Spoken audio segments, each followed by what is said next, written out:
Hello friends, welcome to ARK classes.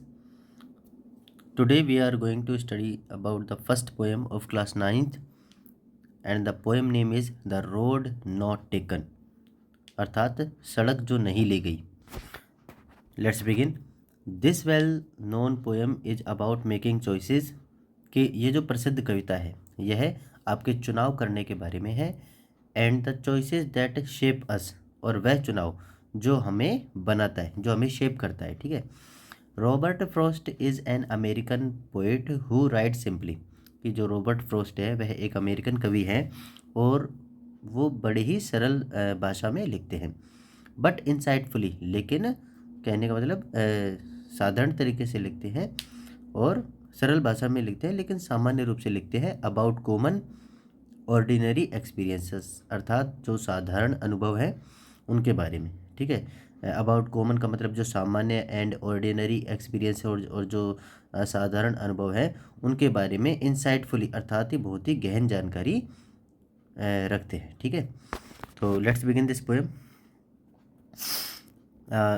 इसका first stanza है the roads diverged in a yellow wood the roads diverge in a yellow wood and sorry I could not travel both and be one traveler long I stood and looked down one as far as I could to where it bent in the undergrowth. देखें the two roads diverged in a yellow wood. तो यहाँ पर डाइवर्जड means है कि विभाजित होना. ठीक है. और येलो वुड यहाँ पे येलो वुड का मतलब पीली लकड़ी से नहीं है. दैट येलो वुड का मतलब है यहाँ पर जंगल से. And sorry I could not travel both वो पोइट कहता है कि येलो वुड का मतलब है कि भाई जंगल से और जंगल में ये जो येलो वुड है उसमें कहने का मतलब पतझड़ के मौसम में जो जंगल का रंग है वो थोड़ा सा येलोइश हो जाता है. ठीक है. तो इसीलिए यहाँ पर पोइट ने यहाँ पर येलो वुड वर्ड का यूज़ किया है. तो इसमें पोइट कहता है कि पतझड़ के मौसम में जो सड़कें हैं वो एक जंगल में एक स्थान से दो सड़कें जा रही थी. ठीक है. द टू रोड्स यानी कि दो सड़कें डाइवर्जड मुड़ी हुई थी या जा रही थी इन ए येलो वुड अर्थात एक पतझड़ की ऋतु में एक जंगल में दो सड़कें जा रही थी. And sorry I could not travel both और मुझे खेद है मुझे दुख है इस बात पर कि मुझे अफसोस है कि I could not travel both कि मैं उन दोनों पर नहीं चल सका. एंड बी वन ट्रैवलर और क्योंकि मैं अकेला यात्री था. Long I stood and looked down as far as I could. Long I stood अर्थात मैं काफ़ी लंबे समय तक खड़ा रहा और and looked down one far as I could और मैं काफ़ी लंबे समय तक वहाँ खड़ा रहा और as far as I could और जहाँ तक मेरी नज़र जा सकती थी अर्थात जितनी दूर तक मैं देख सकता था जहाँ तक मेरी नज़र जा सकती थी मैं खड़ा होकर के देखता रहा. To where it bent in the undergrowth. To where जहाँ से इट बेंट यह मुड़ रही थी अर्थात ये जो सड़क है वो मुड़ रही थी इन द अंडर ग्रोथ का मतलब क्या है कि जो जंगल के अंदर जो घनी झाड़ियाँ और जो पेड़ पौधे हैं उसके अंदर. ठीक है. तो वही कहता है पोइट की और मैं काफ़ी देर तक खड़ा रह करके उनमें से एक को यानी सड़क को मैं काफ़ी लंबे समय तक जहाँ तक मेरी नज़र गई और जहाँ तक यह घनी झाड़ियों में और पौधों में मुड़ नहीं गई वहाँ तक मैं देखता रहा. ठीक है. आगे बढ़ते हैं. Then took the other just as fair. Then took the other और उसके बाद में मैंने क्या किया फिर मैंने दूसरी सड़क को लिया. एंड टुक द अदर दूसरी सड़क को लिया. जस्ट एज फेयर यानी कि उतनी ही ये क्या थी जस्ट एज फेयर जितनी कि पहली वाली सड़क जितनी अच्छी थी उतनी अच्छी ये दूसरी सड़क भी थी. And having perhaps the better claim और शायद ये पहले वाली से भी अधिक अच्छा होने का दावा कर रही थी. And having perhaps the better claim अर्थात पहले वाले से भी अच्छा होने का दावा कर रही थी. ठीक है. Because it was grassy and wanted wear.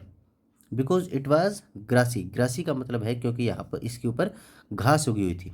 ठीक है. बिकॉज क्योंकि इसके ऊपर क्या था कि भाई इसके ऊपर घास उगी हुई थी और and wanted wear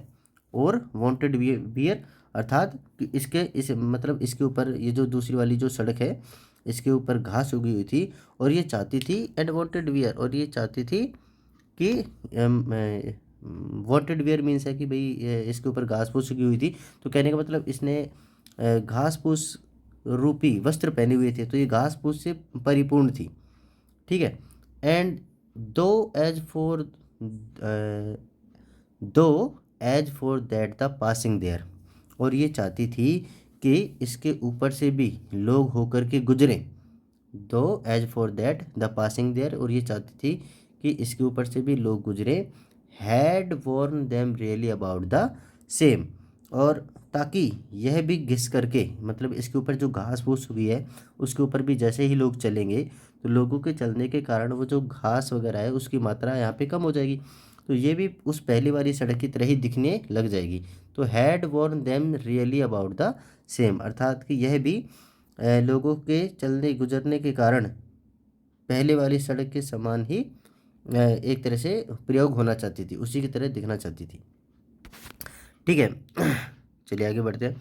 and both that morning equally ले, और उस सुबह ले का मतलब है कि ये फैली हुई थी, या फिर कहने का मतलब सड़क जो थी वो फैली हुई थी कैसी।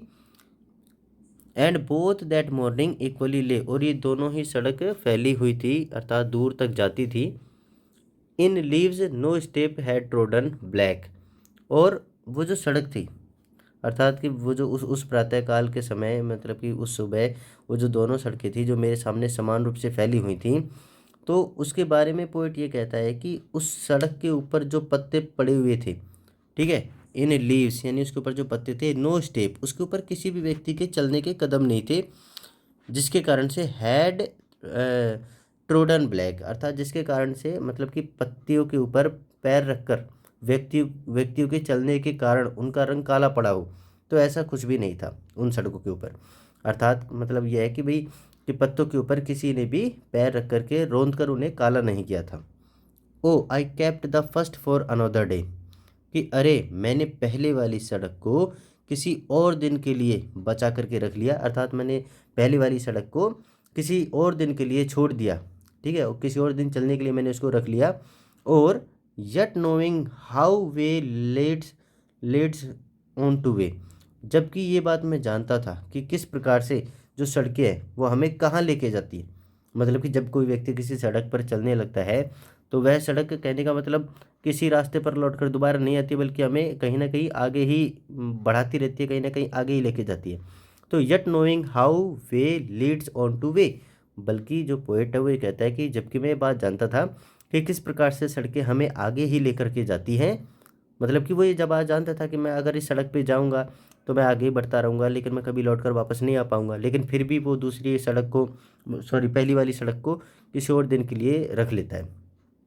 आई doubted if I should ever come back, तो मुझे इस पर संदेह हुआ कि शायद मैं कभी वापस लौटकर आ भी पाऊंगा या नहीं। ठीक है। Shall I shall be telling this with a sigh, और आगे फिर पोइट कहता है कि मैं ये सब कुछ बता रहा हूँगा। I shall be telling this with a sigh, यानी कि आह भर करके।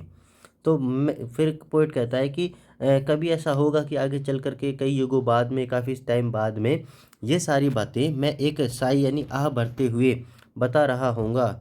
Somewhere ages and ages hence, अर्थात कि कई युगों और युगों के बाद में, ठीक है, कई समय, काफ़ी समय बाद में। Two roads diverged in a wood, और ये बात बताऊंगा क्या कि दो सड़कें जो एक जंगल से होकर के जा रही थी। And I I took the one less travelled by, और मैंने उस सड़क का चयन किया जिसके ऊपर कम सफ़र किया गया था, अर्थात जिसके ऊपर से लोग बहुत कम लोग होकर के गुजरे थे, मैंने ऐसी सड़क का क्या किया, चुनाव किया। And that has made all the difference, और इसी बात ने मेरे जीवन में एक अंतर स्थापित कर दिया। ठीक है, कहने का मतलब पॉइंट ये कहना चाहता है कि आपके द्वारा जो निर्णय लिए जाते हैं वो आपके जीवन को अच्छा या बुरा बनाते हैं, कहीं ना कहीं बहुत अधिक प्रभावित करते हैं। ठीक है, तो बाद में आप उन लिए गए डिसीजंस के बारे में सोचते हो, याद करते हो। And this poem was written by Robert Frost. कि आई होप सभी को ये पोएम है समझ में आई होगी। तो मिलते हैं नेक्स्ट वीडियो में अगली पोएम के साथ। Till then take care, bye.